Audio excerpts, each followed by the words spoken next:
Hey everyone, we're Donna and Casey, and we've been together for a long time. We haven't been everywhere, but it is on our list. So, we bought a 2019 ProMaster cargo van. I outfitted it to a camper van, and with our dog Frankie, we hit the road. Thanks for joining us on our adventure. I was doing a little hike on our drive today. We left Sawbill Campground, Sawbill Lake, and I'm driving along Lake Superior. We're going to hike out to Baptism River. I was blazing the trail for us. I might have to go put my bathing suit on here.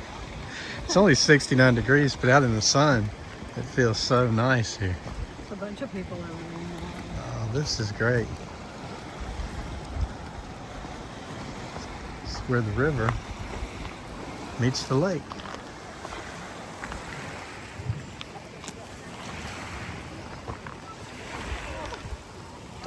Baptism River.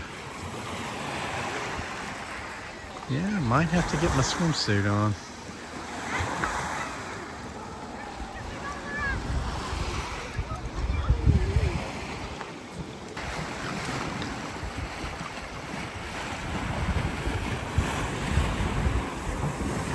Hard to believe that's a lake. So now we're driving up to Voyageurs National Park, and along the way we stopped at Split Rock Lighthouse. There was a storm in 1905 that damaged 29 ships from that one storm, so they decided to build this lighthouse on a cliff 130 feet high. It's a beautiful lighthouse.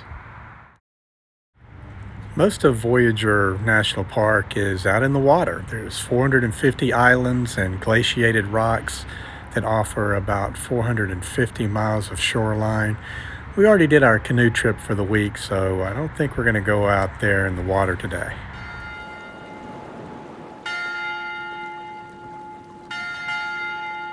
Hey everyone, we're here at the Rainy Lake Visitor Center at Voyageur National Park, and we're going to hike the Rainy Lake Recreational Trail, and it looks like it's going to rain, so it's appropriate. We're going to be on Rainy Lake and it rains.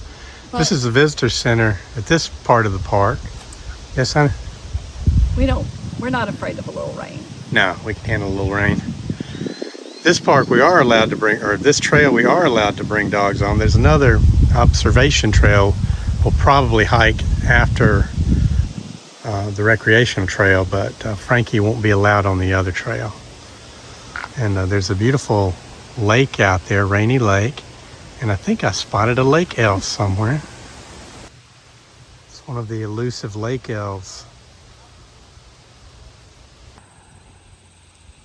All right, so we've been hiking, but poor Frankie is dragging. So I think we're going to turn around and go back, leave him in the van, and then maybe take the trail that he's not allowed on. But he just wants to go back to take a nap. Okay, now we're doing the Oberholzer Trail. I think it's about 1.5 miles. Does that sound right, Donna? Sounds right. Goes through Make it longer, but through the forest and along the lake. We have our mosquito nets for our heads. The bugs, when you get in the forest up here in northern Minnesota, the bugs are pretty bad, but it's still a good hike. You got your mosquito net to put over your face, no problem. Yep. A little deep on the arms and legs. I actually wear blue jeans and a cool long sleeve shirt. even though it's August. Even though it's August, but it's only 75 degrees out today, so it's not too bad. Looking forward to some lake views, hopefully. Old teepee made of birch bark. They used to make canoes out of birch bark. It just peels right off the birch trees. You get these big pieces of bark, and apparently they're waterproof. Yeah, Voyageur National Park, it does have some fun hiking trails, but there's a lot of islands out there, and the majority of the park is a big island. Or peninsula. Or peninsula. But yeah, we didn't want to leave Frankie. It's getting a little warmer. We don't want to leave him in the van, and he is not really a canoe or He did go out on a canoe when we were at Sawbill Lake. He did pretty good for a short period of time, but for us to take a boat here out to the main island, we would have to leave him too long, I think. The same with, that was our situation also at Isle Royale. Is also a national park, but it's a pretty long boat ride, and then you're out there for 4 hours before you can get the boat back. So that would be an all-day thing that Frankie would be left in the van. He'd never forgive us.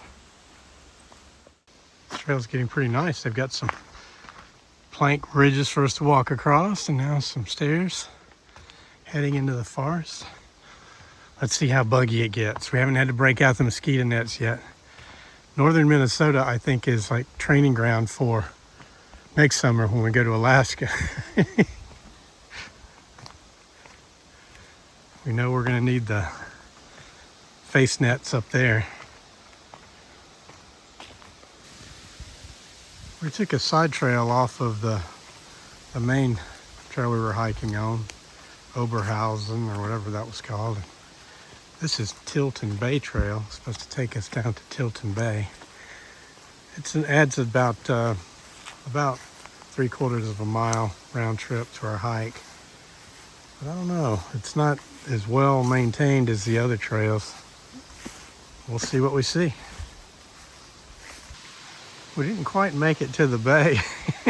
We were hiking along that trail that wasn't as well maintained as this one.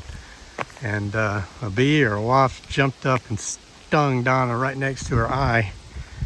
So we decided to turn around and head back and get some ice to put on that before it swells up too bad.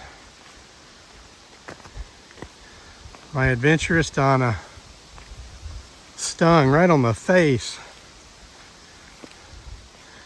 I long for the days when everybody had a cigarette and you could take the dry tobacco and put it on the wound, maybe wet it or spit on it, and then suck the poison right out. That was our remedy. That's what we always used for bee stings, was cigarette tobacco. I think there might be some other home remedies out there, but that worked best for us. Doing okay, Don? Okay. She's okay.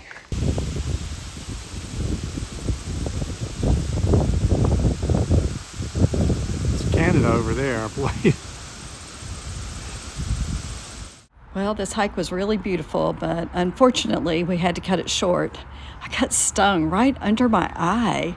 I have not been stung in 50 years, and it hurt like the dickens. But now we're going to leave Voyageurs National Park and head to another campsite.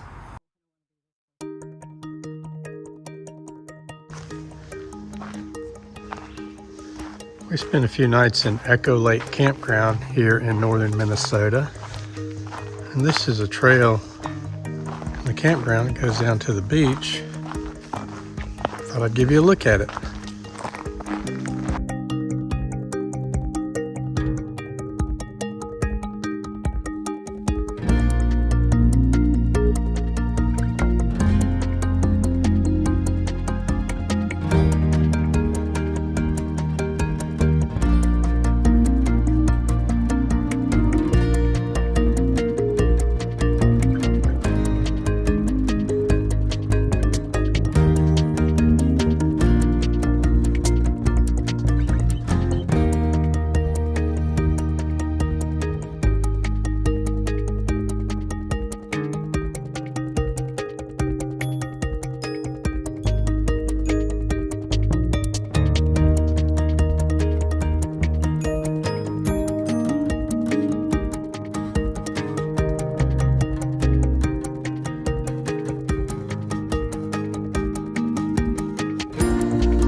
What's your story? What's your sign? It's like we're twin flames in a different life.